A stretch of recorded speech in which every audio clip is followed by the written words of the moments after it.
Ripoti yetu ya leo inaeleza kwamba China itaipatia silaha hatari Iran, silaha ambazo zitakuwa na uwezo wa kudungua makombora kwa urahisi zaidi. Tia ripoti iliyoandikwa na shirika la habari la Reuters kuhusu juhudi za Tehran za kupata makombora yanayorushwa kutoka begani kutoka nchini China, iliangazia kipengele cha mfumo wa ulinzi wa anga wa Iran ambacho hakijapewa kipaumbele kikubwa ikilinganishwa na mifumo mikubwa kama vile S-300, silaha nyepesi inayoweza kubebeka na yenye gharama nafuu kiasi, iliyoundwa kulenga ndege zinazoruka katika mwinuko wa chini kutoka usawa wa bahari.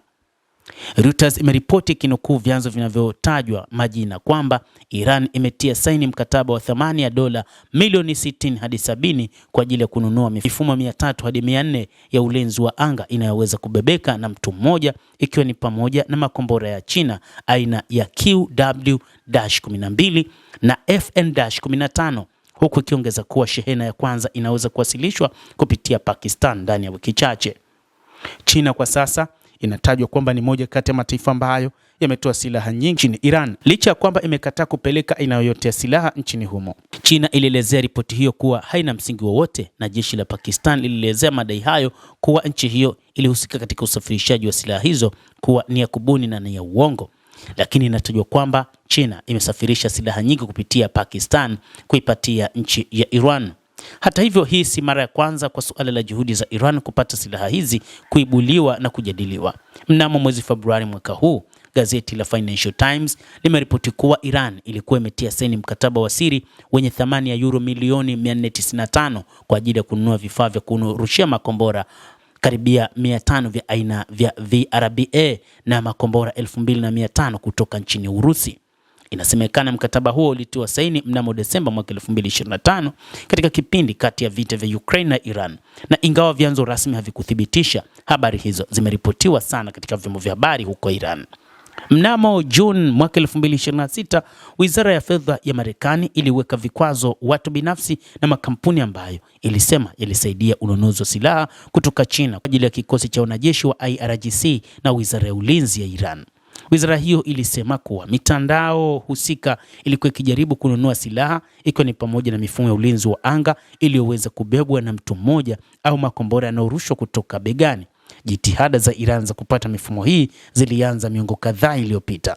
Taasisi ya utafiti wa tathmini ya silaha ndogo iliandika katika ripoti ya mwaka 2024 ikirejelea data za wataalamu kwamba Iran iliingiza nchini makombora ya China aina ya QW-1 katika miaka 1990 na QW-18 mwanzoni mwa miaka 2000, kisha ikakusanya mifumo hiyo nchini humo kwa majina ya Misakh-1 na Misakh-2. Iran huwasilisha familia ya aina makombora ya Misakh kama bidhaa ya ndani, lakini kulingana na wataalamu haijulikani wazi ni sehemu zipi zilitengenezwa nchini Iran na zipi zilizoagizwa kutoka nje na kuunganishwa nchini humo.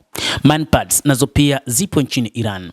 Manpads, kifupi cha Man Portable Air Defense System, mfumo wa ulinzi wa anga unaobebeka na mtu mmoja. Kila mfumo kwa kawaida hujumuisha kombora lililowekwa ndani ya bomba la kurusha, kishiko cha kufyatua, kifaa cha betri na kifaa cha kupozea. Matumizi ya mifumo hii inaweza kubebwa au kurushwa kutoka begani. Hayahitaji rada kubwa wala gari maalum.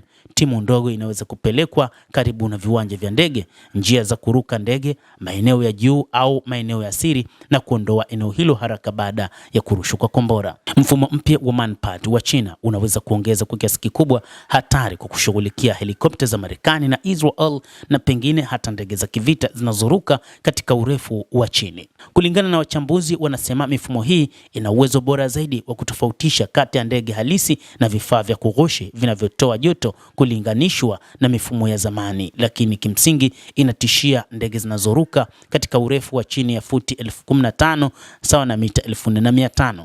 Uwezo mdogo, urahisi wa kubebeka na uwezo wa kupelekwa eneo la tukio kwa haraka hufanya mifumo hii kuwa migumu kugunduliwa na kuharibiwa. Kwa hivyo Manpad hushughulikia tu ulinzi wa anga wa masafa mafupi sana na si mbadala wa mifumo ya masafa ya kati na marefu. Kwa hivyo Iran inahitaji mfumo huu wa ulinzi wa anga kutoka nchini China, na ni kwa sababu unabebeka kwa urahisi, lakini pia utaweza kusaidia mifumo mikubwa ya ulinzi wa anga iliyopo.